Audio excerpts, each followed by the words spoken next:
Tuhan bersamamu. Inilah Injil suci menurut Lukas.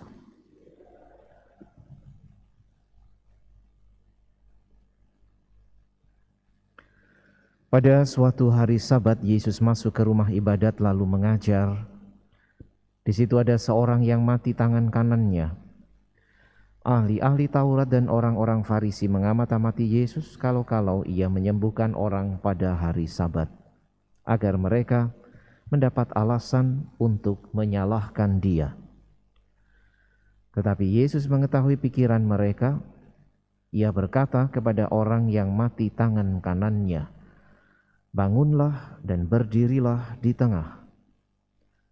Maka bangunlah orang itu dan berdiri di tengah. Lalu Yesus berkata kepada mereka, "Aku bertanya kepada kalian, manakah yang diperbolehkan pada hari Sabat, berbuat baik atau berbuat jahat, menyelamatkan orang atau membinasakannya?" Sesudah itu ia memandang keliling kepada mereka semua lalu berkata kepada orang sakit itu, "Ulurkanlah tanganmu." Orang itu mengulurkan tangannya dan sembuhlah ia. Maka meluaplah amarah ahli-ahli Taurat dan orang Farisi. Lalu mereka berunding, apakah yang akan mereka lakukan terhadap Yesus. Demikianlah sabda Tuhan.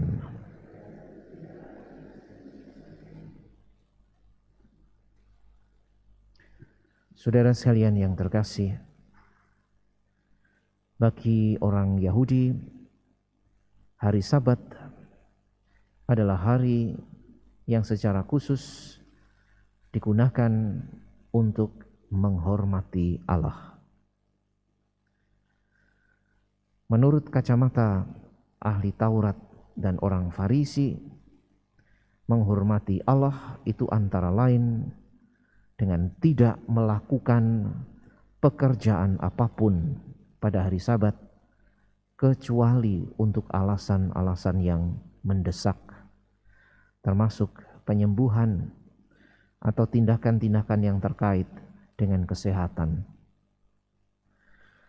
Tetapi ini adalah tafsiran para ahli Taurat dan orang-orang Farisi yang justru membatasi penghormatan kepada Allah dari semangat mengasihi Allah yang sebenarnya.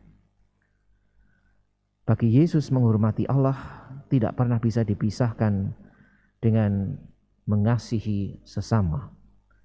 Karena mengasihi Allah tidak akan pernah bisa dilepaskan dari setiap usaha untuk mengasihi sesama. Maka pertanyaan Yesus kepada mereka, mana yang diperbolehkan pada hari Sabat, berbuat baik atau berbuat jahat, adalah sebuah pertanyaan yang bagi Yesus merujuk pada tindakan kasih sebagai bentuk penghormatan kepada Allah.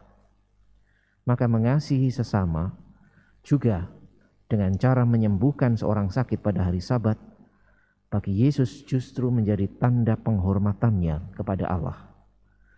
Saudara sekalian, maka mari kita mohon senantiasa karunia Roh Kudus untuk akhirnya sampai pada semangat yang paling dasar dalam cara-cara kita untuk menghormati Allah. Bukan sekedar dengan ketaatan pada aturan buta, tetapi lebih pada semangat dan keterbukaan hati yang terarah kepada Allah, yang demikian juga akhirnya terarah pada keselamatan setiap manusia.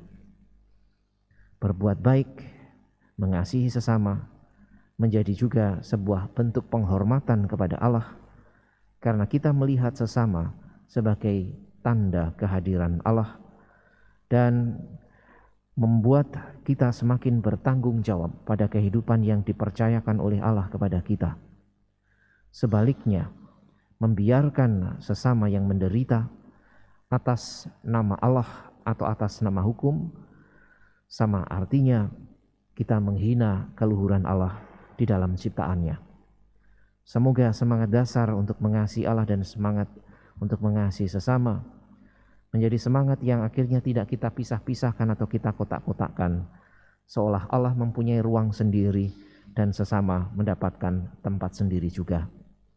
Kehidupan kita adalah bentuk anugerah yang Tuhan berikan, dan dalam kehidupan kita, juga dalam perjumpaan dengan sesama yang membutuhkan, ini adalah juga kesempatan bagi kita untuk menghormati Allah.